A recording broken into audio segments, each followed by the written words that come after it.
Ça faisait un moment qu'on n'avait pas eu d'accrochage en tête d'une course. C'était le cas le week-end dernier en Autriche entre Max Verstappen et Lando Norris. Ça a fait beaucoup de bruit. On va en parler dans cette vidéo. N'oubliez pas de liker, partager, commenter et surtout vous abonner à la chaîne. C'est très important. On est parti. Il faut dire qu'on n'est pas passé loin d'une purge sur ce Grand Prix d'Autriche. Heureusement, il y a eu les 15 derniers tours. À partir du moment où Red Bull a raté son arrêt au stand, 6 secondes d'arrêt, ça a coûté cher à Verstappen qui en plus n'avait pas de grip sur les nouveaux pneus qu'il a chaussés sur la fin de course. Norris est revenu comme une balle, ce qui a fait que les derniers tours étaient épiques. Et malheureusement, ça s'est terminé au 64e tour avec un accrochage dans le virage 3 entre le néerlandais et le britannique. Le Britannique qui avait déjà tenté 3 ou 4 fois déjà avant de plonger à l'intérieur du virage 3 pour surprendre Max Verstappen. Ça avait terminé avec l'un des deux pilotes au dehors des limites de piste. Ça devenait de plus en plus tendu. Et puis bon, la dernière tentative, Lando Norris a tenté de passer cette fois-ci à l'extérieur, de surprendre Verstappen à nouveau, cette fois-ci à l'extérieur. Malheureusement, Verstappen a serré la trajectoire et au final, ça s'est touché. Crevaison pour les roues arrière des deux pilotes. Fin de course pour Lando Norris et 5e position au final pour Max Verstappen, qui a été pénalisé d'ailleurs de 10 secondes pour cette action. Le plus gros problème dans cet accident, c'est surtout les changements de trajectoire assez brusques de Max Verstappen, notamment sur les premières tentatives de Lando Norris, quand il essaye de plonger à l'intérieur. On voit Verstappen qui se décale tout d'un coup à l'intérieur lui aussi. Donc bon, c'était assez limite de sa part. Et puis la dernière fois, le dernier dépassement, la dernière tentative qui s'est donc terminé par un accrochage. Si vous regardez le replay de l'accrochage, je peux pas le diffuser ici parce que sinon je me fais track par YouTube et la FOM, mais si vous regardez le replay, on voit au panneau de 100 mètres Max Verstappen qui est à l'intérieur, en tout cas mi-piste on va dire, et il y a largement la place pour qu'une voiture passe par l'extérieur. Je pense qu'à ce moment-là, Verstappen il se dit que Norris va attaquer à l'intérieur, et donc il défend déjà sa position à l'intérieur du virage. Et puis petit à petit, la trajectoire se resserre au moment où Norris arrive. Bon, voilà, il se décale sur la gauche. On voit l'écart entre le vibreur à l'extérieur et le côté gauche de la monoplace de Max Verstappen qui se réduit. Et donc là, il y a de moins en moins d'espace pour qu'une voiture s'insère. Bon, c'est ce que va faire Norris et on sait comment ça s'est terminé. Est-ce que c'était vraiment délibéré ce changement de trajectoire qui était moins brusque d'ailleurs que les précédents? Bon, il a resserré la trajectoire, mais un peu plus soft, on va dire. Est-ce que c'était pour soigner la sortie du virage 3 et donc avoir un peu plus de vitesse de pointe et limiter les tentatives de dépassement de Lando Norris dans la ligne droite suivante entre les virages 3 et 4? Ou est-ce que c'était vraiment parce que Norris arrivait à l'extérieur qu'il a voulu bloquer la trajectoire? Bon, je pense que c'est plutôt la deuxième option, hein. Clairement, il a dû voir dans les rétros que Norris passait à l'extérieur, il a voulu resserrer, sauf qu'il a trop resserré. Et c'est parti au clash.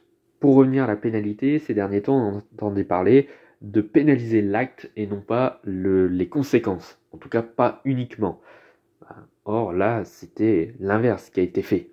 La FIA a pénalisé la conséquence, c'est-à-dire au 64e tour, l'accrochage entre Norris et Verstappen, mais non pas les actes, c'est-à-dire les changements de trajectoire de Max Verstappen, bien avant l'accrochage au 64e tour, les 3 à 4 derniers tours avant l'accrochage, Verstappen a changé de trajectoire, il n'y a pas eu de pénalité, c'est-à-dire qu'on n'a pas pénalisé l'acte.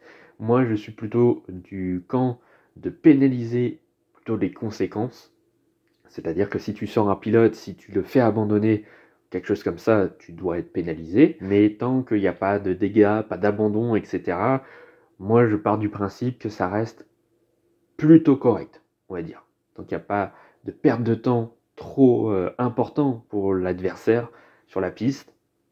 Moi je serais plutôt de dire que c'est correct, acceptable. Ça reste de la Formule 1, les coups de roue, ça fait partie du sport, hein. Il y en a eu plein des dernières décennies. Voilà, maintenant on pénalise plus parce que dès qu'il y a un contact, on pénalise.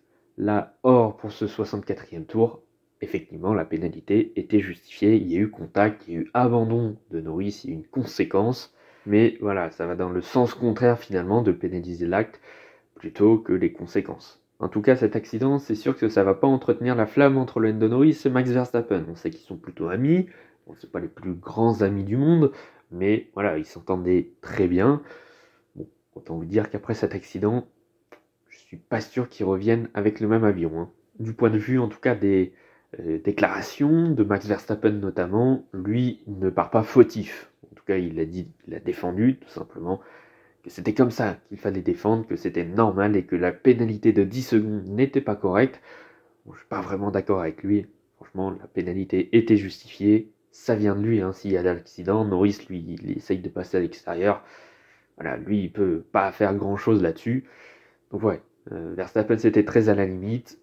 Bon, malheureusement, ça arrive au moment où c'est sa première défense pour une victoire depuis un petit moment maintenant, ce qui ravive à nouveau les polémiques de défense et d'attaque de Max Verstappen des dernières années, notamment ses premières années en Formule 1, mais même avec Lewis Hamilton par exemple. Bon, moi je trouve qu'il n'y a pas besoin d'en faire tout un plat, en tout cas sur revenir sur toutes les défenses de Verstappen. Voilà, Verstappen il a changé entre ses premières années et maintenant.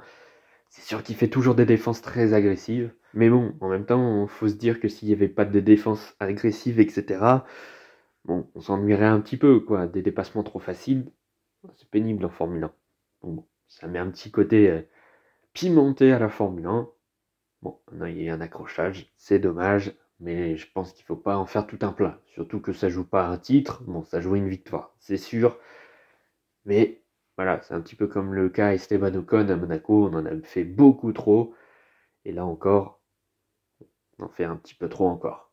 En tout cas, on verra pour le prochain Grand Prix ce week-end à Silverstone si Lando Norris et Max Verstappen se sont réconciliés ou non. Bon, je ne suis pas vraiment sûr, surtout que Lando Norris, il avait dit que si Max Verstappen ne lui présentait pas ses excuses, il allait perdre beaucoup de respect pour Max Verstappen. Et quand je vois les déclarations de Max Verstappen, il s'excuse pas vraiment, au contraire.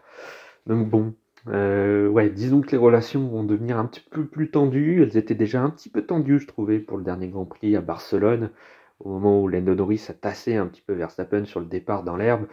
Bon, on a senti déjà qu'il y avait une petite tension entre Verstappen et Norris. Bon, je trouvais ça totalement injustifié. Enfin, je voyais pas pourquoi ils s'engueuleraient là-dessus ou quoi.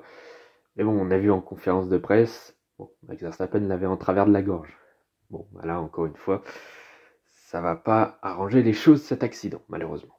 Bon, en tout cas, en espérant que ça se termine pas au premier tour à Copse, à Silverstone, avec un Lando Norris qui essaye de passer à l'intérieur de Verstappen.